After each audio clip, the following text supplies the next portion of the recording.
In my speech in Parliament, I used media reports to show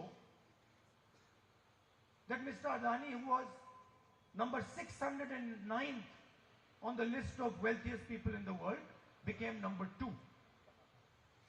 ഞാൻ ആ ചോദ്യം തുടർച്ചയായി ചോദിച്ചുകൊണ്ടിരുന്നു. ഞാൻ മാധ്യമ റിപ്പോർട്ടുകൾ വെറുതെ കാണിച്ചുകൊണ്ട് ചോദിച്ചു, ലോകസമ്പന്നന്മാരുടെ പട്ടികയിൽ 609 സ്ഥാനത്തായിരുന്ന അദാനി എങ്ങനെയാണ് ഇത്ര പെട്ടെന്ന് 2ാം സ്ഥാനത്തേക്ക് ഉയർന്നത്?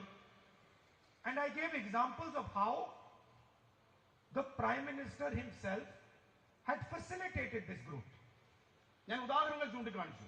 എങ്ങനെയാണ് ഇന്ത്യൻ പ്രധാനമന്ത്രി ഈ വളർച്ചയ്ക്ക് സഹായിച്ചതിനെ കുറിച്ചുള്ള കൃത്യമായ ഉദാഹരണങ്ങൾ ഞാൻ പാർലമെന്റിൽ ചൂണ്ടിക്കാണിക്കുകയുണ്ടായി. I showed how the relationship,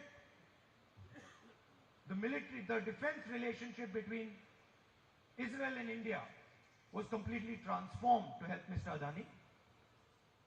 ഇന്ത്യയും ഇസ്രയേലും തമ്മിലുള്ള സൈനിക സഹകരണങ്ങൾ, ബന്ധങ്ങൾ അദാനിയിലേക്ക് കൈമാറ്റം ചെയ്യപ്പെട്ടത് എങ്ങനെ എന്ന് ഞാൻ വ്യക്തമായി പാർലമെന്റിൽ വിശദീകരിക്കുകയുണ്ടായി. I showed how the rules of Indian airports were changed to help Mr. Adani. ഈ രാജ്യത്തെ വ്യോമയാന നിയമങ്ങൾ, എയർപോർട്ട് നിയമങ്ങൾ അദാനിക്ക് എയർപോർട്ട് ലഭിക്കുന്നതിന് വേണ്ടി മാറ്റം വരുന്നതിനെ കുറിച്ച് ഞാൻ കൃത്യമായി പാർലമെന്റിൽ സൂചിപ്പിക്കുകയുണ്ടായി. I showed how foreign policy was used to help Mr. Adani. നമ്മുടെ വിദേശ നയത്തെ അദാനിക്ക് സഹായകരമാകുന്ന തരത്തിൽ ദുരുപയോഗം ചെയ്തതിനെ പറ്റി ഞാൻ വിശദീകരിക്കുകയുണ്ടായി. And I asked a simple question. What is your relationship with this man? ഞാൻ നിസ്സാരമായ ചോദ്യം ചോദിച്ചു, എന്താണ് നിങ്ങൾക്ക് ഈ മനുഷ്യനുമായുള്ള ബന്ധം?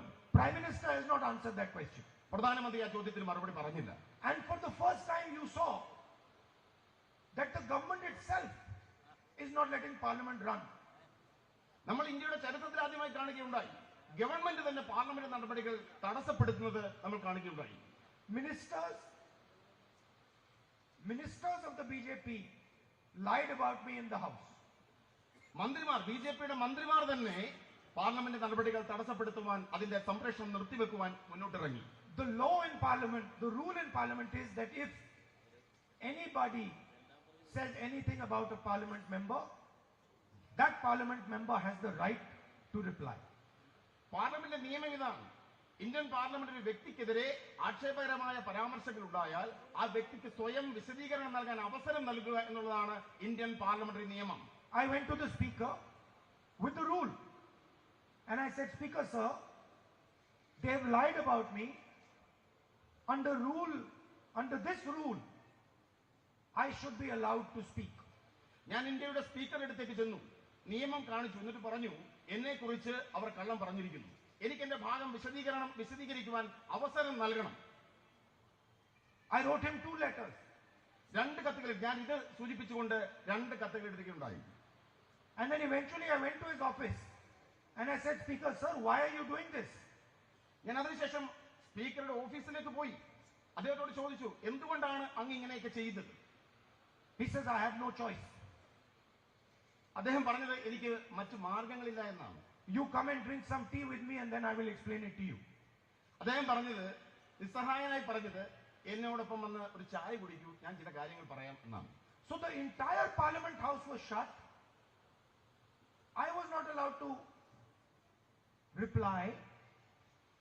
And then at the end of it, because the government is very uncomfortable about the type of questions that I ask, about the issues that I raise, I'm removed from Parliament.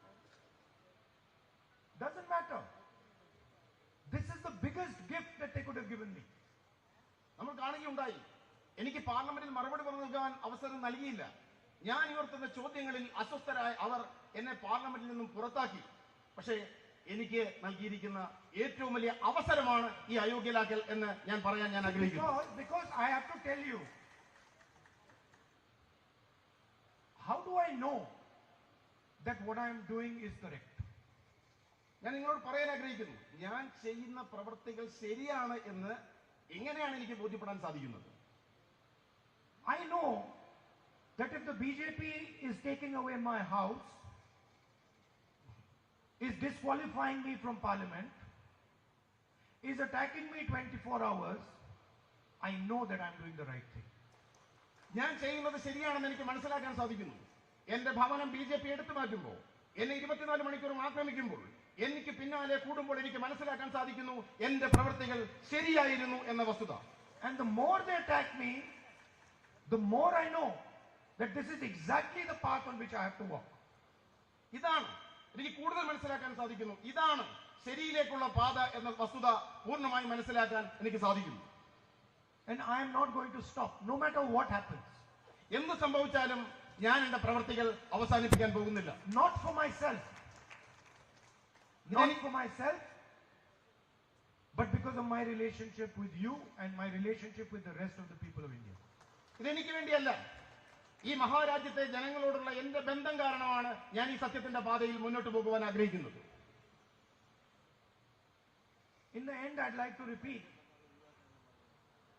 my disqualification does not mean anything as far as my relationship with you is concerned. ഞാൻ അവസാനമായി ഉപസംഹരിച്ചുകൊണ്ട് പറയാൻ ആഗ്രഹിക്കുന്നു, എന്റെ parliament അംഗത്വവും നമ്മൾ തമ്മിലുള്ള ബന്ധവുമായി യാതൊരു ബന്ധവുമല്ല, അതിനപ്പുറമാണ് നമ്മൾ തമ്മിലുള്ള ബന്ധം. I promise you, this disqualification will only deepen my relationship with you. ഞാൻ നിങ്ങളോട് പ്രതിജ്ഞ ചെയ്യാൻ ആഗ്രഹിക്കുന്നു, ഈ അയോഗ്യത നമ്മൾ തമ്മിലുള്ള ബന്ധത്തെ കൂടുതൽ ആഴങ്ങളിലേക്ക് കൊണ്ടുപോകുവാൻ, കൂടുതൽ ഗാഢമാക്കുവാൻ മാത്രമേ സഹായകരമാവുകയുള്ളൂ. Because my relationship with you is one of a family, is one of a brother, is one of a son, and that is not going to change. കാരണം നമ്മൾ തമ്മിലുള്ള ബന്ധം അത് കുടുംബ ബന്ധമാണ്. ഒരു മകന്റെ ബന്ധം, ഒരു സഹോദരന്റെ ബന്ധം അതൊരിക്കലും മാറുവാൻ പോകുന്നതല്ല. I'd also like to thank all the leaders from the Congress party, from the UDF, all our workers, for the immense support, love and affection that you have given me. ഇവിടെ തടിച്ചുകൂടിയിരിക്കുന്ന പരസഹസ്രം ജനങ്ങളും നേതാക്കന്മാരും വ്യക്തികളുമെല്ലാം എനിക്ക് പകർന്നു നൽകിയ സ്നേഹത്തിന് നിങ്ങളോട് ഹൃദയത്തിന്റെ ഭാഷയിൽ നന്ദി രേഖപ്പെടുത്തുവാൻ ഞാൻ ആഗ്രഹിക്കുന്നു. And you know, as far as the people of Wayanad are concerned, it does not matter which political formation you are part of, whether you are UDF or you are LDF. I know that you have a relationship with me, a relationship of affection, a loving relationship, and that is what I intend to deepen. വയനാട്ടിലെ ജനങ്ങളോട് പറയാൻ ഞാൻ ആഗ്രഹിക്കുന്നു, നിങ്ങൾ ഏത് മുന്നണിയിൽപ്പെട്ടവരായിക്കൊള്ളട്ടെ, നിങ്ങൾ ഏത് രാഷ്ട്രീയ പ്രസ്ഥാനങ്ങളിൽപ്പെട്ടവരായിക്കൊള്ളട്ടെ, നിങ്ങളും ഞാനും തമ്മിലുള്ള ഹൃദയംഗമമായ ബന്ധത്തിന് അതൊരു മാറ്റവും ഉണ്ടാക്കുന്നില്ല, അത് ഗാഢമാണ്, അത് ആർദ്രമാണ് എന്ന് പറയുവാൻ ഞാൻ ആഗ്രഹിക്കുന്നു. Thank you very much. നന്ദി, നമസ്കാരം. Namaskar.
तव शुभ नामे जागे, तव शुभ आशीष मागे, गाहे तव जय गाथा, जनगण मंगलदायक जय हे भारत भाग्य विधाता, जय हे जय हे जय हे जय जय जय जय हे.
എന്ന് ഞാൻ ഓർമ്മപ്പെടുത്തുന്നു.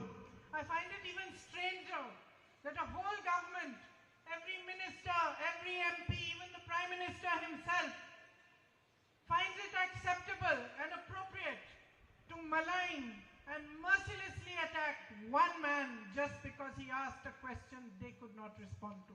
കൂടുതൽ ഞാൻ പറയാൻ ആഗ്രഹിക്കുന്നു, വിരോധാഭാസമെന്ന് ഞാൻ പറയട്ടെ. ചോദ്യങ്ങൾ ചോദിക്കുന്ന ഒരു മനുഷ്യനെ, ഭരണകൂടത്തിന്റെ മുമ്പിൽ ആർജവത്തോടെ എഴുന്നേറ്റ് നിൽക്കുന്ന ഒരു മനുഷ്യനെ, അദ്ദേഹത്തെ അപമാനിക്കുവാൻ, അദ്ദേഹത്തെ പരിഹസിക്കുവാൻ, അദ്ദേഹത്തെ വളഞ്ഞിട്ടാക്രമിക്കാൻ ഭരണകൂടത്തിന്റെ അടിമകളായ ജനപ്രതിനിധികൾ, അവരുടെ മന്ത്രിമാർ, അവരുടെ പ്രധാനപ്പെട്ട പദവികളിരിക്കുന്നവർ, അവരെല്ലാവരും വരി വരിയായി നിന്ന് ഒരു മനുഷ്യനെ വേട്ടയാടാൻ ശ്രമിക്കുന്നതിന്റെ കാരണം അദ്ദേഹം ഈ ഭരണകൂടത്തോട് ചോദ്യങ്ങൾ ചോദിക്കുന്നു എന്നുള്ളത് തന്നെയാണ് എന്ന് ഞാൻ തിരിച്ചറിയുന്നു. But then, my brothers and sisters, the truth is always uncomfortable, especially for those who lie. An industrial scale of propaganda against anyone who dares to question them. പ്രിയപ്പെട്ട സഹോദരീ സഹോദരന്മാരെ, വ്യവസായവൽക്കരിക്കപ്പെട്ട പ്രൊപ്പഗൻഡകൾ, വിദ്വേഷ പ്രചരണങ്ങൾ ഇവിടുത്തെ ഭരണകൂടം മുഖമുദ്രയാക്കുമ്പോൾ, ഇവിടെ ചോദ്യങ്ങൾ ചോദിക്കുന്നവനെ അപമാനിക്കാനുള്ള ശ്രമങ്ങൾ ഇവിടുത്തെ ഭരണകൂടത്തിന്റെ സ്വഭാവവും ശീലവുമാകുമ്പോൾ അതിനെ പ്രതിരോധിക്കേണ്ടത് അനിവാര്യതയാണ്. Our nation was built on the foundation of truth, of non-violence, equality and justice. സത്യത്തിന്റെ അടിത്തറയിൽ, സമത്വത്തിന്റെ വിശാലതയിൽ, നീതിബോധത്തിന്റെ ഉത്തമ ശൃംഖങ്ങളിൽ രൂപം കൊണ്ട ഒരു രാജ്യമാണ്, ഒരു ദേശമാണ് ഇന്ത്യ എന്ന് ഞാൻ ഓർമ്മപ്പെടുത്തുന്നു. Our fight for freedom was called Satyagraha. It was a fight for truth. സത്യത്തിനു വേണ്ടിയുള്ള പോരാട്ടങ്ങൾ, ആ പോരാട്ടങ്ങളുടെ ചരിത്രമായിരുന്നു ഇന്ത്യയുടെ മണ്ണിൽ നടന്ന സത്യാഗ്രഹ സമരങ്ങൾ, നീതിക്ക് വേണ്ടിയുള്ള പോരാട്ടങ്ങൾ. The parliament, the judiciary, the media, these were institutions built to protect these freedoms. ഈ നാട് അനുഭവിക്കുന്ന സ്വാതന്ത്ര്യങ്ങൾ, ആ സ്വാതന്ത്ര്യങ്ങൾ അത് സംരക്ഷിച്ചു പിടിക്കാൻ വേണ്ടിയാണ് ഇന്ത്യക്കൊരു പാർലമെന്റ് ഉണ്ടായത്. ആ നീതിബോധം ഉയർത്തിപ്പിടിക്കുന്നതിന് വേണ്ടിയാണ് ഇന്ത്യക്കൊരു കോടതി സംവിധാനങ്ങൾ, നിയമ സംവിധാനങ്ങൾ ഉണ്ടായത്. അവിടെ വരുന്ന പോരായ്മകളെ തുറന്നെഴുതുന്നതിന് വേണ്ടിയാണ് ഇന്ത്യയിൽ ജനാധിപത്യത്തിന്റേതായ ഒരു മാധ്യമ സംസ്കാരത്തെ നാം കെട്ടിപ്പടുത്തിയെടുത്തത്. Yesterday, while watching television, I heard some ministers of the BJP saying that the Congress party has taken one man's issue and is making it out of to be an issue of democracy. ഇന്നലെ ബിജെപിയുടെ ചില മന്ത്രിമാർ, ബിജെപിയുടെ ചില നേതാക്കന്മാർ അവർ ടിവിയിലൂടെ പറയുന്നത് ഞാൻ കേൾക്കാനിടയായി. കോൺഗ്രസ് പ്രസ്ഥാനം ഒരു വ്യക്തിയുടെ പ്രശ്നത്തെ പൊക്കിപ്പിടിച്ചു വരുന്നു, ആ വ്യക്തിയുടെ പ്രശ്നം അത് ഇന്ത്യയുടെ പ്രശ്നമാക്കി വളർത്താൻ അവർ ശ്രമിക്കുകയാണ് എന്ന് ഇന്നലെ ചില ബിജെപി നേതാക്കന്മാർ പറയുന്നത് ഞാൻ കേൾക്കാനിടയായി. It seems to me to be exactly the opposite. The entire government and the BJP are trying to turn our democracy upside down just to protect one man. His name is Gautam Adani. പക്ഷേ എനിക്ക് അനുഭവപ്പെട്ടത് മറ്റൊരു രീതിയിലാണ്. ഒരു വ്യക്തിയെ വേട്ടയാടാൻ വേണ്ടി, ഒരു വ്യക്തിയുടെ പ്രശ്നങ്ങൾ ഇന്ത്യ മുഴുവൻ ഒരു വിഷയമാക്കാൻ കോൺഗ്രസ് ശ്രമിക്കുന്നതായിട്ടല്ല എനിക്ക് അനുഭവപ്പെട്ടത് ഒരു വ്യക്തിയുടെ സംരക്ഷണത്തിന് വേണ്ടി ഇന്ത്യയുടെ പ്രധാനമന്ത്രി, ഒരു വ്യക്തിയുടെ സംരക്ഷണത്തിന് വേണ്ടി ഇന്ത്യയുടെ ഭരണകൂടം, ഒരു വ്യക്തിയുടെ സംരക്ഷണത്തിന് വേണ്ടി ഇന്ത്യയുടെ ഭരണഘടനാ സ്ഥാപനങ്ങൾ അവരെല്ലാവരും അണിനിരക്കുന്നത് ഒരു വ്യക്തിയുടെ സംരക്ഷണത്തിന് വേണ്ടിയാണ്. ആ വ്യക്തി മറ്റാരുമല്ല, അത് ഗൗതം അദാനിയാണ് എന്ന് എനിക്ക് ബോധ്യപ്പെട്ടിരിക്കുന്നു. Our country is at a crossroads. What has happened to my brother is just a symptom. It is a symptom of how down the path towards a dictatorship today. Today, the government believes that it can silence any dissent. It believes it can take our ports, our airports, even some of our defense establishments and pass them on to their businessmen friends. ജനാധിപത്യത്തിന്റെ നിർണായകമായ ഒരു നാൽക്കവലയിൽ ഈ രാജ്യം നിൽക്കുകയാണ്. ഒരു പാത എന്റെ സഹോദരൻ നയിക്കുന്ന പാതയാണ്. മറ്റൊരു പാതയിൽ നിങ്ങൾ കാണുന്നുണ്ട്. ഈ രാജ്യത്തിന്റെ സ്വത്ത് സമ്പത്തുകൾ മുഴുവൻ, ഈ രാജ്യത്തിന്റെ അഭിമാന സ്തംഭങ്ങൾ മുഴുവൻ ഒരു വ്യക്തിക്ക് തീരെഴുതി കൊടുക്കുന്നത് നിങ്ങൾ കാണുന്നുണ്ട്. ആ പാതയിൽ ഇന്ത്യയുടെ തുറമുഖങ്ങൾ സ്വകാര്യ വ്യക്തികൾക്ക് കൈമാറുന്നു. ആ പാതയിൽ ഇന്ത്യയുടെ എയർപോർട്ടുകൾ അത് സ്വകാര്യ വ്യക്തികളുടേതായി മാറുന്നു.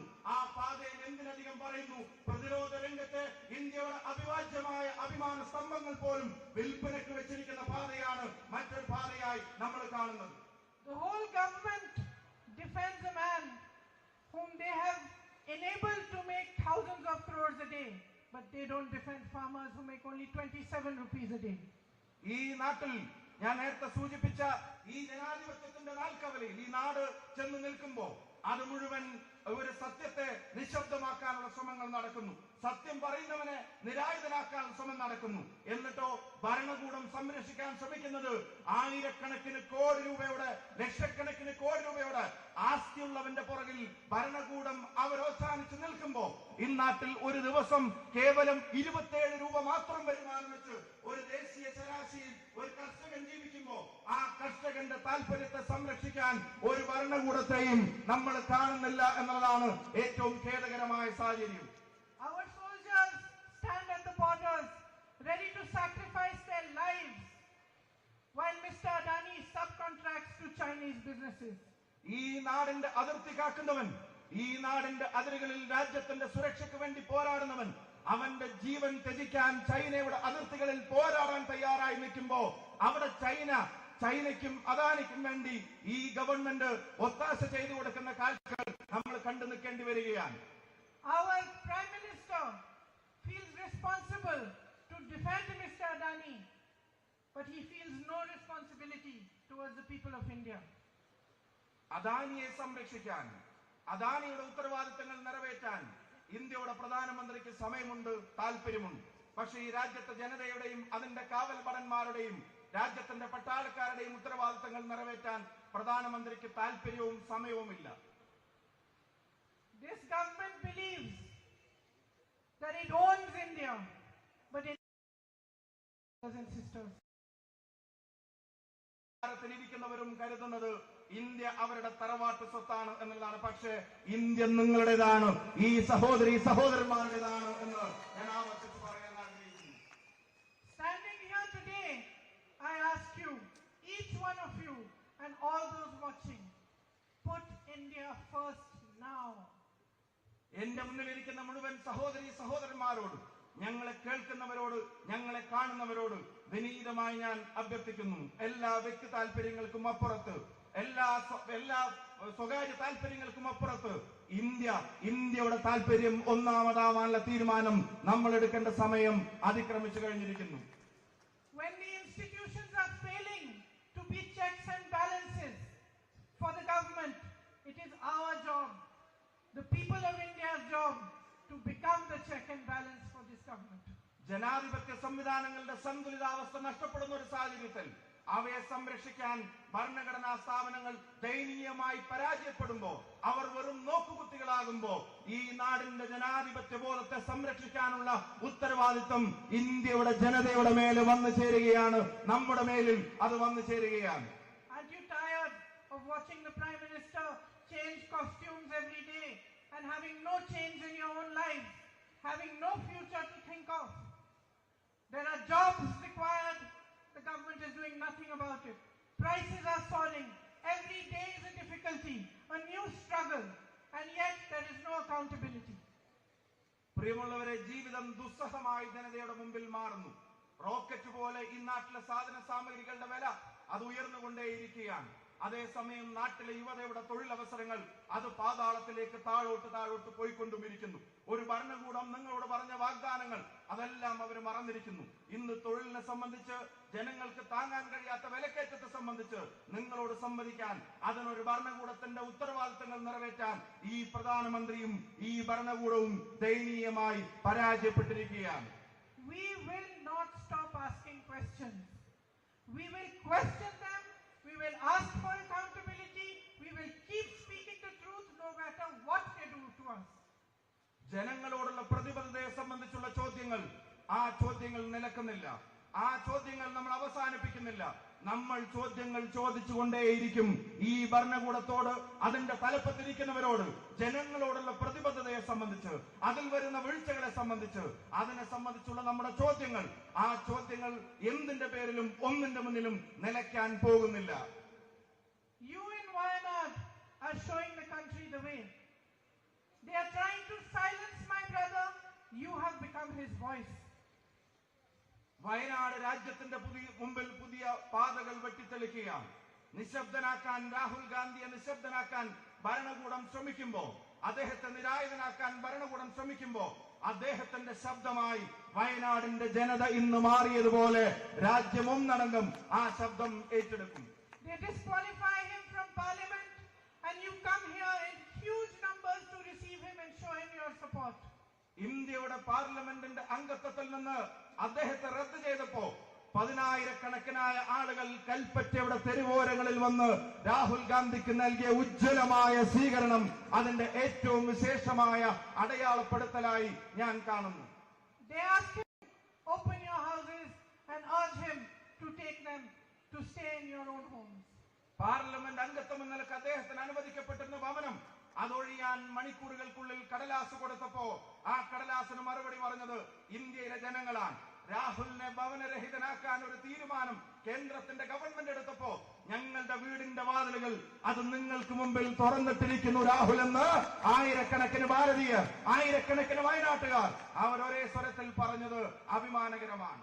I am deeply grateful to you for your support. എന്റെ ഹൃദയത്തിന്റെ അടിത്തട്ടിൽ നിന്നുള്ള അഭിവാദ്യങ്ങളും നന്ദിയും നിങ്ങൾ നൽകിയ നിസ്സീമമായ ഈ പിന്തുണക്ക് ഞാൻ രേഖപ്പെടുത്താൻ ആഗ്രഹിക്കുന്നു. Because you have understood that this is not the issue of one man. This is the issue here is the kind of country we want for our children. ഇത് ഒരു വ്യക്തിയുടെ പ്രശ്നമല്ല എന്ന് നിങ്ങൾ തിരിച്ചറിഞ്ഞിരിക്കുന്നു. ഇതൊരു ഇൻഡിവിജ്വലിന്റെ പ്രശ്നമല്ല എന്ന് നിങ്ങൾ തിരിച്ചറിഞ്ഞിരിക്കുന്നു. ഇത് ഈ മണ്ണിൽ നാളെ വളരാൻ പോകുന്ന, ഈ മണ്ണിൽ നാളെ ജീവിക്കാൻ പോകുന്ന, ഈ മണ്ണിലേക്ക് നാളെ ജനിച്ചു വിടാൻ പോകുന്ന ഉൾപ്പെടെയുള്ള തലമുറകളുടെ നീതിക്ക് വേണ്ടിയുള്ള പോരാട്ടത്തിന്റെ പ്രശ്നമാണ് എന്ന് നിങ്ങൾ തിരിച്ചറിഞ്ഞിരിക്കുന്നു. It is about building a strong and brave country for our children. It is about building a country in which everybody is free to express dissent, to ask for accountability, and a true democracy is established again. അതിശക്തമായി ചോദ്യങ്ങൾ ചോദിക്കാൻ, ഭരണകൂടങ്ങളുടെ ഉത്തരവാദിത്തങ്ങൾ അവരെ ഓർമ്മപ്പെടുത്താൻ, ജനാധിപത്യ ബോധത്തോടെ സത്യസന്ധമായ നീതി പുലർത്താൻ ഒരു തലമുറ ആഗ്രഹിക്കുന്നുണ്ടെങ്കിൽ ആ തലമുറക്ക് വേണ്ടി കരുത്തുറ്റൊരു രാജ്യത്തെ അതിനെ സൃഷ്ടിക്കാനുള്ള ഒരു പോരാട്ടത്തിന്റെ ഭാഗമാണ് പ്രിയപ്പെട്ട രാഹുൽ ഗാന്ധി നടത്തിക്കൊണ്ടിരിക്കുന്നത്. Thank you for your patriotism. Thank you for your love. Thank you for being a family to my brother and to me. Jai Hind. നിങ്ങളുടെ ദേശീയതക്ക്, നിങ്ങളുടെ അതിരുകളില്ലാത്ത പിന്തുണക്ക്, ഒരു കുടുംബം പോലെ തോളോട് തോൾ ചേർന്ന് നടന്നതിന് എനിക്കും എന്റെ സഹോദരന്റെയും പേരിൽ ഹൃദയം നിറഞ്ഞ നന്ദി 1000 തവണ ഞാൻ രേഖപ്പെടുത്താൻ ആഗ്രഹിക്കുന്നു. നന്ദി, നമസ്കാരം, ജയ് Hind. With much love and effort, now I invite our honorable leader, dear Rahulji, to address and inaugurate the Satyameva Jayate program. Our own family member, Rahul Gandhi.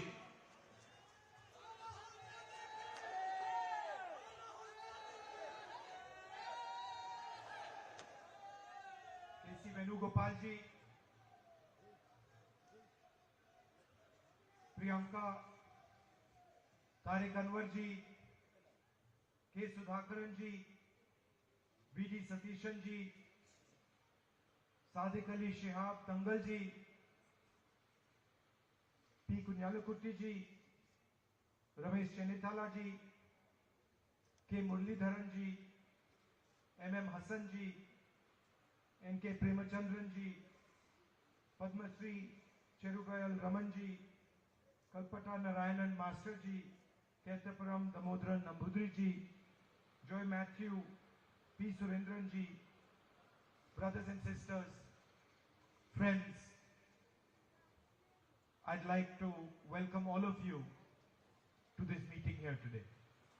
വേദിയിൽ സന്നിഹിതരായിരിക്കുന്ന ഉന്നതരായ രാഷ്ട്രീയ, സാമൂഹ്യ, സാഹിത്യ നായകരെ, പ്രിയപ്പെട്ട സഹോദരി സഹോദരങ്ങളെ, ഞാൻ അങ്ങേയറ്റം സന്തോഷത്തോടെ നിങ്ങളിലേക്ക് ഇറങ്ങി വരുന്നു. നിങ്ങളേവരെയും സ്വാഗതം ചെയ്യുന്നു. I'd like to wish all of you belated Easter and for the coming Vishu and Perunal festivals. നിങ്ങൾക്ക് ഏവർക്കും ഹൃദയംഗമമായ ഈസ്റ്റർ, വിഷു, പെരുന്നാൾ ആശംസകൾ ഞാൻ നേരുകയാണ്.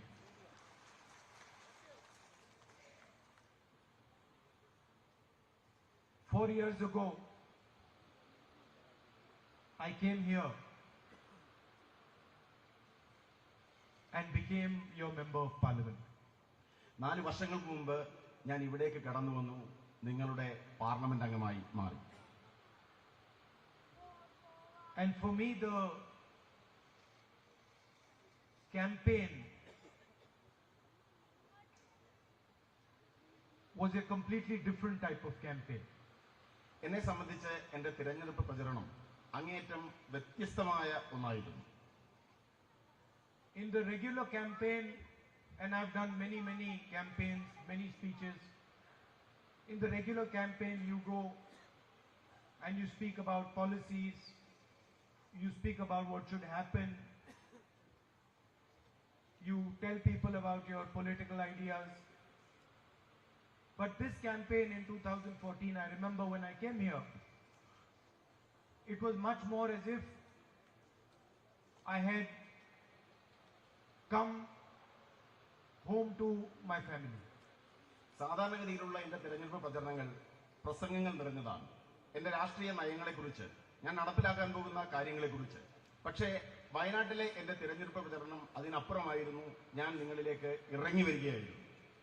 Of course, I don't belong to Kerala, but the enthusiasm and the affection and the manner in which you embraced me gave me the feeling that you are part of my family, that I am your brother, your son. നിങ്ങൾക്കറിയാം, ഞാൻ കേരളത്തിൽ നിന്നല്ല. പക്ഷെ ഞാൻ നിങ്ങളിലേക്ക് ഇറങ്ങി വന്നപ്പോൾ നിങ്ങൾ നൽകിയ സ്നേഹോഷ്മളമായ സ്വീകരണങ്ങൾ, നിങ്ങളുടെ വികാര പ്രകടനങ്ങൾ എനിക്കുണ്ടാക്കിയ ചിന്ത ഞാൻ നിങ്ങളുടെ സഹോദരനാണ് എന്ന ചിന്തയാണ്. And I have thought quite a lot.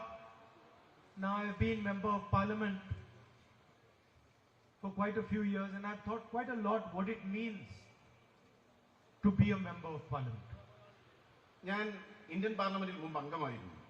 Indian parliament അംഗം എന്ന അനുഭവത്തിലൂടെ എനിക്ക് മനസ്സിലാക്കാൻ സാധിച്ചിട്ടുണ്ട്, ഒരു പാർലമെന്റ് അംഗം ആകുന്നതിന് നിരവധി ഗുണങ്ങൾ ആവശ്യമാണ്, നിരവധി കാര്യങ്ങൾ അറിയേണ്ടതുണ്ട്. It means to be a people's representative. ഒരു പാർലമെന്റ് അംഗം ജനങ്ങളുടെ പ്രതിനിധിയായിരിക്കണം. To be a people's representative, you have to understand the emotions of people.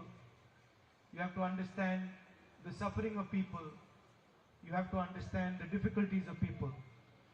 ഒരു പാർലമെന്റ് അംഗമാകുന്നതിന്, ഒരു ജനപ്രതിനിധിയാകുന്നതിന് നിങ്ങൾക്ക് ജനങ്ങളുടെ വികാരങ്ങൾ മനസ്സിലാക്കണം, അവരുടെ ദുരിതങ്ങൾ മനസ്സിലാക്കണം, അവർ കടന്നു പോകുന്ന ദുർഘടമായ സന്ധികളെ കുറിച്ച് മനസ്സിലാക്കേണ്ടതുണ്ട്. You have to have the humility to touch people, to treat people as your equals, sometimes to treat people as your superiors. നിങ്ങളുടെ ജനങ്ങളുടെ ഹൃദയത്തെ സ്പർശിക്കാൻ സാധിക്കണം. ജനങ്ങളോടൊപ്പമാണ്, തുല്യരാണ് എന്ന് കരുതേണ്ടി വരും. ചിലപ്പോൾ ജനങ്ങളെ നമുക്ക് മുകളിൽ പ്രതിഷ്ഠിക്കേണ്ടി വരും.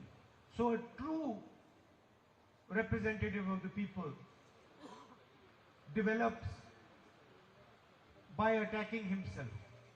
സ്വയം ആക്രമിച്ചുകൊണ്ടാണ്, സ്വയം പ്രതിരോധിച്ചുകൊണ്ടാണ് ഒരു ജനപ്രതിനിധി, ഒരു വ്യക്തി ജനങ്ങളുടെ പ്രതിനിധിയായി മാറേണ്ടത്. by giving up things that one desires, ഒരു വ്യക്തിയുടെ ആഗ്രഹങ്ങളെ സ്വയം ത്യജിച്ചുകൊണ്ടാകണം ഒരാൾ ജനപ്രതിനിധിയായി മാറേണ്ടത്. by not fighting for what you want but fighting for what people want. ഒരു വ്യക്തിക്ക് സ്വയം ആവശ്യമുള്ളത് ആഗ്രഹിച്ചുകൊണ്ടല്ല, ജനങ്ങൾക്ക് എന്താണോ ആവശ്യമുള്ളത് അത് നേടിയെടുക്കാനുള്ള പരിശ്രമമായിരിക്കണം ജനപ്രതിനിധി നടത്തേണ്ടത്. by becoming, maybe one can say, less arrogant and more humble. അങ്ങേയറ്റം ലാളിത്യത്തോടെ പരിത്തൻ സ്വഭാവങ്ങളെ ഉപേക്ഷിച്ചുകൊണ്ടാകണം ഒരാൾ ജനപ്രതിനിധിയാകേണ്ടത്. A representative of the people also raises the issues of people without being scared of the consequences, without being worried about what it means to raise the issues of the people. നമ്മൾ ഉയർത്തുന്ന വിഷയങ്ങൾ ഉണ്ടാക്കാവുന്ന പ്രത്യാഘാതങ്ങളിൽ ഭയപ്പെടാതെ വേണം ഒരു ജനപ്രതിനിധി ജനങ്ങളുടെ വിഷയങ്ങൾ ഉയർത്തേണ്ടി വരുന്നത്. The MP, member of parliament, is just a tag. MP, member of parliament എന്നത് കേവലം ഒരു വര മാത്രമാണ്, ഒരു ടാഗ് മാത്രമാണ്. It's a position, it's a post. അതൊരു സാങ്കല്പികമായ അധികാരസ്ഥാനം മാത്രമാണ്. So the BJP can take away the tag. ബിജെപിക്ക് എന്റെ മേൽവിലാസത്തെ എടുത്തു മാറ്റുവാൻ സാധിച്ചേക്കാം. They can take away the position. എന്റെ സ്ഥാനത്തെ എടുത്തു മാറ്റുവാൻ സാധിച്ചേക്കാം. They can take away the house. എന്റെ ഭവനത്തെ എടുത്തു മാറ്റാൻ സാധിച്ചേക്കാം. They can put me in jail. എന്നെ ജയിലിൽ അടയ്ക്കാൻ സാധിച്ചേക്കാം. But they cannot stop me from representing the people of Wayanad. എന്നാൽ വയനാട്ടിലെ ജനങ്ങളെ പ്രതികരിക്കുന്നതിനും എന്നെ പ്രതിരോധിക്കുവാൻ ബിജെപിക്ക് സാധ്യമല്ല.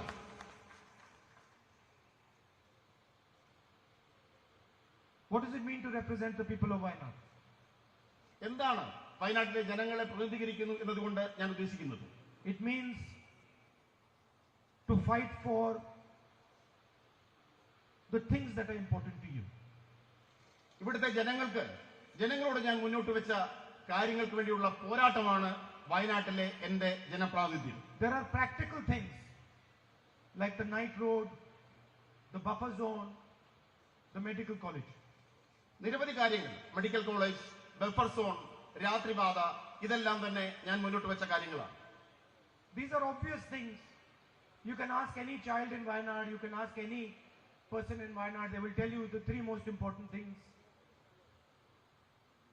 വയനാട്ടിലെ ഏത് സാധാരണക്കാരനോട് ചോദിച്ചാലും ഇവിടെ ഏറ്റവും പ്രാധാന്യം അർഹിക്കുന്ന കാര്യങ്ങളായി മുന്നോട്ട് വെച്ചത് ഈ 3 പ്രധാനപ്പെട്ട കാര്യങ്ങളാണ്. But then there is also another thing that is important to the people of Wayanad. മറ്റൊരു പ്രധാനപ്പെട്ട കാര്യവും വയനാട്ടിലെ ജനങ്ങൾക്ക് അങ്ങേയറ്റം പ്രാധാന്യം അർഹിക്കുന്നതാണ്. And that is the type of country and the type of state they live in. അത് നമ്മൾ ജീവിക്കാൻ ആഗ്രഹിക്കുന്ന രാഷ്ട്രവും നമ്മൾ ജീവിക്കാൻ ആഗ്രഹിക്കുന്ന സംസ്ഥാനവും സൃഷ്ടിക്കുക എന്നതാണ്. The people of Wayanad and the people of India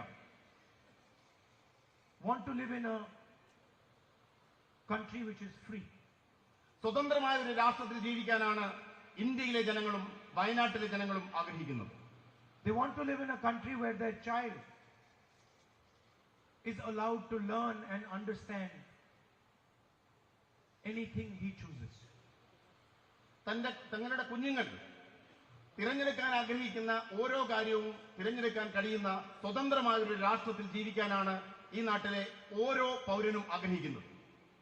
A farmer who is not wealthy wants to live in a country where he can imagine his son being a successful engineer or a successful businessman. ദരിദ്രനായ ഒരു വ്യക്തി സ്വന്തം മകനെ എഞ്ചിനീയറായോ ഒരു മികച്ച ബിസിനസ്സുകാരനായോ വളർത്തുവാൻ അത്തരത്തിൽ കൊണ്ടുവരാൻ ആഗ്രഹിക്കുമെങ്കിൽ അത് നടത്തുവാൻ പറ്റുന്ന ഒരു രാഷ്ട്രമാണ് നമ്മൾ ഓരോരുത്തരും ആഗ്രഹിക്കുന്നത്. And no one in this country wants to live in a country where 4 or 5 people own the entire country. ഈ മഹാരാജ്യത്തെ കേവലം 4 or 5 ആളുകൾ ഉടമസ്ഥത പേരുന്ന ഒരു രാഷ്ട്രത്തിൽ ജീവിക്കുവാൻ നമ്മൾ ആരും ആഗ്രഹിക്കുന്നില്ല. And that is what it means to be a representative of the people of Wayanad and a representative of the people of India. ഈ കാര്യങ്ങൾ ജനങ്ങളിൽ എത്തിക്കുക എന്നതാണ് വയനാടിന്റെ ജനപ്രതിനിധി അല്ലെങ്കിൽ ഈ രാഷ്ട്രത്തിലെ ഒരു ജനപ്രതിനിധി എന്നതുകൊണ്ട് ഞാൻ ഉദ്ദേശിക്കുന്നത്. I have been fighting now the BJP for quite some years. ഞാൻ നിരവധി വർഷക്കാലമായി ബിജെപിക്കെതിരെയുള്ള ആശയപരമായ പോരാട്ടവുമായി മുന്നോട്ട് പോവുകയാണ്. And it surprises me that in so many years, they have been unable to understand their opponent. നിരവധി വർഷക്കാലമായി എന്നെ അത്ഭുതപ്പെടുന്നത് നിരവധി വർഷക്കാലമായി എന്റെ പോരാട്ടം എന്തെന്ന് പോലും മനസ്സിലാക്കുവാൻ അവർക്ക് സാധിച്ചിട്ടില്ല എന്നതാണ്. They do not understand that their opponent will not get intimidated. അവർക്ക് മനസ്സിലാക്കാൻ സാധിക്കുന്നില്ല അവരുടെ എതിരാളി ഒരു തരത്തിലും ഭയപ്പെടുന്ന ആളല്ല എന്ന വസ്തുത മനസ്സിലാക്കുവാൻ അവർക്ക് ഇതുവരെ സാധിച്ചിട്ടില്ല. It surprises me that they cannot see this. എന്നെ അത്ഭുതപ്പെടുത്തുന്നു ഇതുവരെ അവർ ഈ യാഥാർത്ഥ്യത്തെ മനസ്സിലാക്കാൻ സാധിച്ചില്ല എന്നത് എന്നെ അത്ഭുതപ്പെടുത്തുന്നു. They think that by sending police to my house, I will get scared. അവർ ചിന്തിക്കുന്നത് എന്റെ ഔദ്യോഗിക വസതിയിലേക്ക് പോലീസിനെ അയച്ചാൽ ഞാൻ ഭയപ്പെടുമെന്നാണ്. They think by taking away my house, I will get disturbed. അവർ ചിന്തിക്കുന്നത് ഞാൻ അതിൽ അസ്വസ്ഥനാകുമെന്നാണ്. എന്റെ വീട് എന്നിൽ നിന്നും പറിച്ചെടുത്താൽ ഞാൻ അസ്വസ്ഥനാകുമെന്നാണ് അവർ കരുതുന്നത്. My sister didn't tell you, but I was actually happy that they took away my house. എന്റെ സഹോദരി ഈ കാര്യങ്ങൾ യഥാർത്ഥത്തിൽ പൂർണ്ണമായി പറഞ്ഞില്ല. പക്ഷെ എങ്കിലും എന്റെ സഹോദരി നിങ്ങളോട് ആ കാര്യങ്ങൾ വിശദീകരിച്ചതിൽ ഞാൻ സന്തോഷവാനാണ്. It's not interesting for me to live in that house. എന്നെ സംബന്ധിച്ച് അത്തരമൊരു വീട്ടിൽ താമസിക്കുക എന്നത് എനിക്ക് ഏറ്റവും സന്തോഷം പകരുന്ന ഒന്നല്ല. How many people in Wayanad lost their house? വയനാട്ടിൽ എത്രയോ ആളുകൾക്ക് അവരുടെ ഭവനം നഷ്ടപ്പെട്ടു. I saw hundreds and hundreds and hundreds of families lose their house in Wayanad. ഞാൻ കണ്ടു നൂറുകണക്കിന് കുടുംബങ്ങൾക്ക് അവരുടെ വീടുകൾ നഷ്ടപ്പെടുന്നത് ഈ വയനാടിൽ തന്നെ ഞാൻ കാണുകയുണ്ടായി. When the floods came here, the first thing I saw in Wayanad was how you responded to the floods. പ്രളയം വന്നപ്പോ നൂറുകണക്കിന് വീടുകൾ നഷ്ടപ്പെടുന്നതും ആ മഹാപ്രളയത്തോട് നിങ്ങൾ പ്രതികരിക്കുന്നതും ഞാൻ കാണുകയുണ്ടായി. And I learned from you. ഞാൻ നിങ്ങളിൽ നിന്നാണ് അറിഞ്ഞത്. Take my house, take it 50 times, I don't care. എന്റെ വീട് എടുക്കുക, 50 തവണ എന്റെ വീട് എന്നിൽ നിന്നും പറിച്ചെടുക്കുക, ഞാൻ അതിൽ അസ്വസ്ഥനാകുകയില്ല, ഞാൻ ഭയപ്പെടുകയില്ല. I will continue to raise the issues of the people of Wayanad and the people of India. ഇന്ത്യയിലെ ജനങ്ങളുടെയും വയനാട്ടിലെ ജനങ്ങളുടെയും വിഷയങ്ങൾ ഞാൻ ഉയർത്തിക്കൊണ്ടേയിരിക്കും. You, the BJP, divide people. നിങ്ങൾ ബിജെപി ഇന്ത്യയിലെ ജനങ്ങളെ വിഭജിക്കുന്നു. You make people fight. നിങ്ങൾ ജനങ്ങളെ തമ്മിൽ പോരടിപ്പിക്കുന്നു. You threaten people. നിങ്ങൾ ജനങ്ങളെ ഭീഷണിപ്പെടുത്തുന്നു. You abuse as much as you want. നിങ്ങൾ മറ്റുള്ളവരെ അസഭ്യം പറയുന്നു. ആരെയും. I will keep uniting people. ഞാൻ ജനങ്ങളോടൊപ്പമായിരിക്കും. I will keep respecting every single community, every single religion, every single idea. ഈ രാജ്യത്തെ ഓരോ ആശയങ്ങളെയും ഓരോ മതത്തെയും ഓരോ ജനവിഭാഗങ്ങളെയും ബഹുമാനിക്കുന്ന ആളായിരിക്കും ഞാൻ. You be as nasty as you want, be as evil as you want. I will continue to be as kind as I can, even to you. നിങ്ങൾക്ക് ചെയ്യാൻ കഴിയാവുന്ന ഏറ്റവും പൈശാചികമായ പ്രവൃത്തികൾ നിങ്ങൾ ചെയ്തു കൊള്ളുക. പക്ഷെ ഞാൻ ആർദ്രതയുള്ള ആളായിരിക്കും, കരുണയുള്ള ആളുകളായിരിക്കും നിങ്ങളോട് പോലും. Because this is a fight of two visions of India. കാരണം ഇത് ഇന്ത്യയെക്കുറിച്ചുള്ള രണ്ട് കാഴ്ചപ്പാടുകൾ തമ്മിലുള്ള പോരാട്ടമാണ്. You represent one vision of India. BJP represents one vision of India. നിങ്ങൾ ഇന്ത്യയെക്കുറിച്ചുള്ള ഒരു ആശയത്തെ പ്രതിനിധാനം ചെയ്യുന്നു. And we represent another vision of India. ഞങ്ങൾ ഇന്ത്യയെക്കുറിച്ചുള്ള മറ്റൊരു ആശയത്തെയാണ് പ്രതിനിധാനം ചെയ്യുന്നത്. And we are not scared of your intimidation, your aggression, your nastiness. In fact, we find it quite amusing. നിങ്ങളുടെ ഭീഷണി, നിങ്ങളുടെ ആക്രമണത്വര, ഇതിനെ ഒന്നും തന്നെ ഞങ്ങൾ ഭയപ്പെടുന്നില്ല. കാരണം ഞങ്ങൾ പ്രതിനിധാനം ചെയ്യുന്നത് ശരിയായ ആശയത്തെയാണ്. And I will continue to represent the people of Wayanad, whether it is the night road, whether it is the medical college, whether it is the buffer zone. Doesn't matter if I'm not an MP.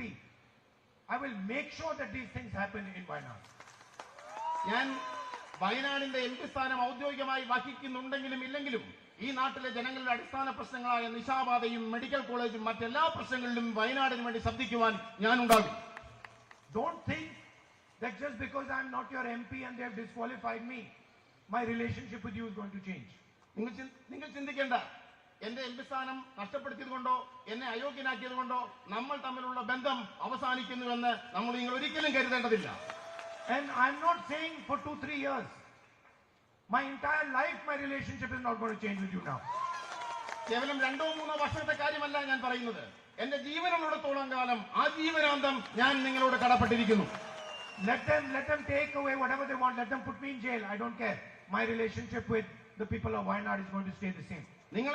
അവരെന്നെ പിടിച്ചുകൊണ്ട് പോകട്ടെ, എന്നെ കാരാഗൃഹത്തിൽ അടച്ചോട്ടെ, പക്ഷെ വയനാടിനോടുള്ള എന്റെ ബന്ധം ജന്മാന്തര ബന്ധം നിലനിൽക്കുക തന്നെ ചെയ്യും. After all, what did I do? What did I do? അവരെന്ത് ചെയ്യും? അവർക്ക് എന്ത് ചെയ്യാൻ സാധിക്കും? I went to Parliament and I asked the Prime Minister some questions about a businessman. ഞാൻ പാർലമെന്റിലേക്ക് ചെന്നു. പ്രധാനമന്ത്രിയോട് ഈ രാജ്യത്തെ ഒരു ബിസിനസ്സുകാരനെ കുറിച്ച് കുറച്ച് ചോദ്യങ്ങൾ ചോദിച്ചു. I just asked him, Mr. Narendra Modi, please explain your relationship with Mr. Adani. പ്രിയപ്പെട്ട പ്രധാനമന്ത്രി നരേന്ദ്രമോദി, നിങ്ങൾക്ക് ഗൗതം അദാനി എന്ന ബിസിനസ്സുകാരുമായിട്ടുള്ള ബന്ധം വിശദീകരിക്കുക. I kept asking that simple question. In my speech in Parliament, I used media reports to show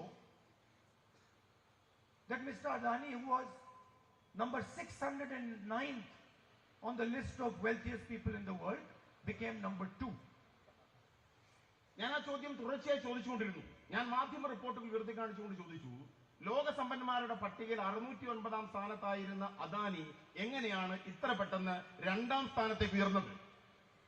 And I gave examples of how the Prime Minister himself had facilitated this growth. ഞാൻ ഉദാഹരണങ്ങൾ ചൂണ്ടിക്കാണിച്ചു. എങ്ങനെയാണ് Indian പ്രധാനമന്ത്രി ഈ വളർച്ചയ്ക്ക് സഹായിച്ചതിനെ കുറിച്ചുള്ള കൃത്യമായ ഉദാഹരണങ്ങൾ ഞാൻ പാർലമെന്റിൽ ചൂണ്ടിക്കാണിക്കുകയുണ്ടായി. I showed how the relationship, the defense relationship between Israel and India was completely transformed to help Mr. Adani. ഇന്ത്യയും ഇസ്രയേലും തമ്മിലുള്ള സൈനിക സഹകരണങ്ങൾ, ബന്ധങ്ങൾ അദാനിയിലേക്ക് കൈമാറ്റം ചെയ്യപ്പെട്ടത് എങ്ങനെ എന്ന് ഞാൻ വ്യക്തമായി പാർലമെന്റിൽ വിശദീകരിക്കുകയുണ്ടായി. I showed how the rules of Indian airports were changed to help Mr. Adani. ഈ രാജ്യത്തെ വ്യോമയാന നിയമങ്ങൾ, എയർപോർട്ട് നിയമങ്ങൾ അദാനിക്ക് എയർപോർട്ട് ലഭിക്കുന്നതിന് വേണ്ടി മാറ്റം വരുന്നതിനെ കുറിച്ച് ഞാൻ കൃത്യമായി പാർലമെന്റിൽ സൂചിപ്പിക്കുകയുണ്ടായി. I showed how foreign policy was used to help Mr. Adani. നമ്മുടെ വിദേശ നയത്തെ അദാനിക്ക് സഹായകരമാകുന്ന തരത്തിൽ ദുരുപയോഗം ചെയ്തതിനെ പറ്റി ഞാൻ വിശദീകരിക്കുകയുണ്ടായി. And I asked a simple question. What is your relationship with this man? ഞാൻ നിസ്സാരമായ ചോദ്യം ചോദിച്ചു, എന്താണ് നിങ്ങൾക്ക് ഈ മനുഷ്യനുമായുള്ള ബന്ധം? Prime Minister has not answered that question. പ്രധാനമന്ത്രി ആ ചോദ്യത്തിന് മറുപടി പറഞ്ഞില്ല. And for the first time you saw that the government itself is not letting Parliament run.